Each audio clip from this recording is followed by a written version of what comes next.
Hey, what's good with the YouTube, man? It's your boy Rojo, and this is the Rojo Room. Now, I don't wish ill upon anybody. You know what I mean? I think, what happened with Savage is tragic, though mostly unavoidable. And I don't ever wish any harm on no one.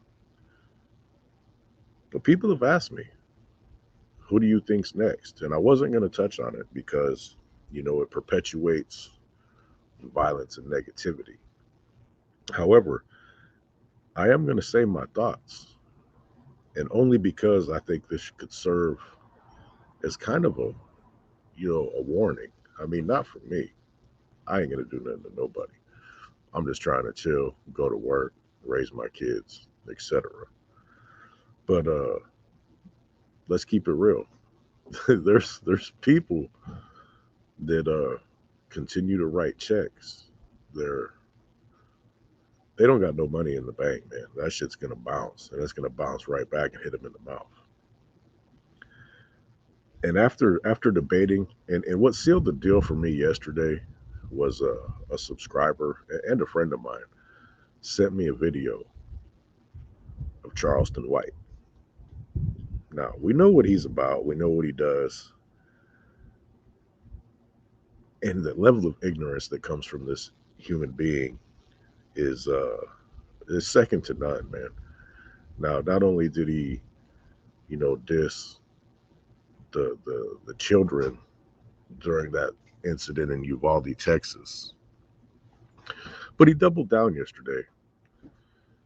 And unfortunately, he put the video on private because I was going to play it just so you guys could hear what I'm talking about. But I went to do this video and he made it private, man. Um, Maybe he's learning. Let us hope, man, because that dude's dissed everybody, every hood. He's dissed some real people. You know what I mean? And you guys know I don't like whack, and even whack 100s out there. Like somebody needs to touch this dude by Christmas. Which I don't promote. You know, karma and the streets will take care of things like that, man. But yesterday he was on the live, and a subscriber that I'm familiar with got in there, and he's like, "Hey, whoa!" When he started talking that mess, and Charleston White said, "Man, fuck Mexicans, fuck California," and just continued to reiterate that. And it's like, bro, you've already got into it with every black group. You know what I mean? You've disrespected the Mexicans. I haven't heard nothing personally about the whites. You know what I mean? But I wouldn't be surprised. I don't flip through the dude stuff, man. But I think I think that dude's gonna be in for a rude awakening in life, man. He has a very you know decent sized platform, and he uses it to spill the most foul content that I've seen on YouTube. And it puzzles me because I've had a lot of videos blocked, demonetized. I've got warnings from YouTube, and I don't say nothing like that, man. My stuff was as simple as me personally not wanting to get a medical treatment designed to prevent something that has caused us to wear masks. My personal opinion, and I wasn't attempting to dissuade anybody from getting it themselves, but somebody in the live had asked me, would I do it? I'm like, absolutely not. I got a strike for that, for giving out false information. How is it false? I didn't say nothing was wrong with the thing. I said personally, I wouldn't do it. But this dude can go on there and speak ill upon, victims of a tragedy. And YouTube has all kinds of blockers for sensitive content. And another example is yesterday or the day before, I had used something about Gunner being accused of not liking other groups because of whatever reason. That R word that we don't want to say because for some reason YouTube seems to single out every single thing I say and use it in a negative fashion. When the moral of the story is that that was not the case. I was actually downplaying it. So what I don't understand is how that individual can go on there and blatantly disrespect other ethnicities. That's weird to me. I don't understand why certain individuals are given free reign to say what they want. And that's only on the platforms, you know, as far as the platform goes. Like nothing's blocked, nothing's censored, you know. Um with the things that I've seen that the individuals put out, you would definitely be banned from the rules.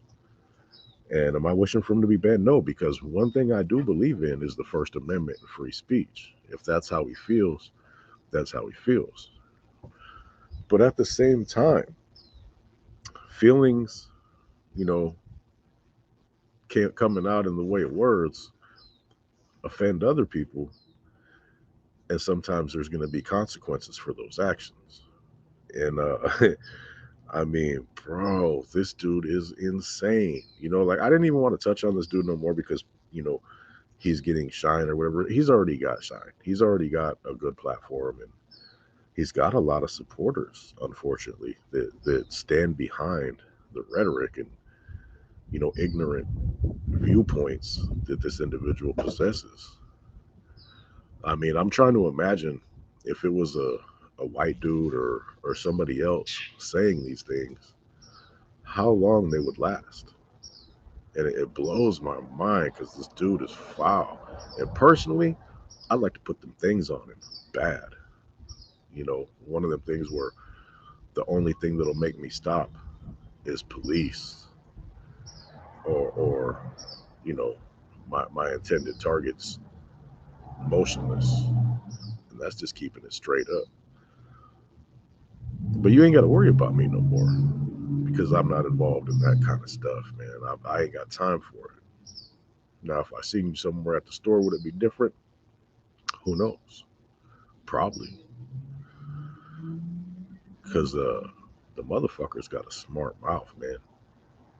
Like says the most asinine fucking bullshit. Okay, let's cut it out. I'm getting to my negative fucking train of thought, man. But people ask me, who's going to be the next? This dude has overwhelmingly outdone Savage, except in the case Savage happened to be pushing a narrative that's not, very popular in Southern California. Now I get that.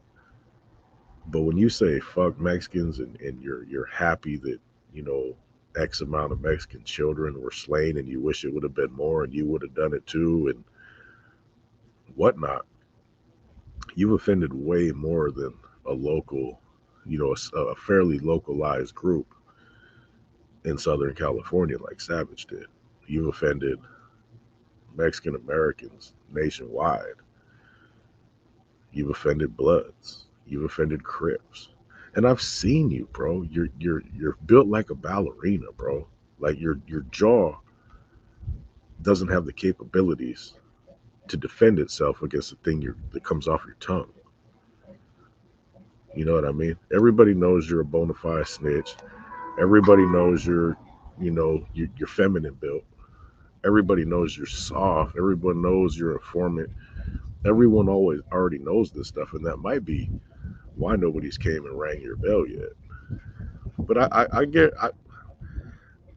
can't guarantee, but I would not be at all surprised if somebody came and hollered at this dude because of the habitual disrespect over and over and over again every day. There's no substance to the content other than to agitate and provoke. And as you guys seen with the Savage Studio situation, you can't just keep agitating, disrespecting, and poking, or somebody's gonna fucking fold your hand. This is a message to wise up, bro. You know what I mean? I've heard some of the points from this dude, and very rarely will he show that he has the potential to have substance. to his bullshit. But I'd highly suggest, man, just slowing your roll. And you know, I get it, you do shock value content, and that's how you try to earn your bread. Man, you messing with the wrong cats, bro. And you should know this, man. You pretend like you used to be a crip and you were about that action. You know, saying, wishing death upon certain races of children and disrespecting every gang known to man is only going to end up bad. There's motherfuckers that don't care about security. There's motherfuckers that don't care about you telling because they ain't trying to give you the opportunity to talk no more. And so yeah, that's my prediction for if not next, man, that is a high priority target for a lot of people. And that's just straight up. Anyway, this is your boy Rojo. This is the Rojo Room. Learn a lesson from what happened with Savage, man. And that just doesn't apply to this lame, knack, pussy Charleston. It's a lesson that can be learned by everybody, man. It's your boy Rojo. It's Rojo Room. I'm out.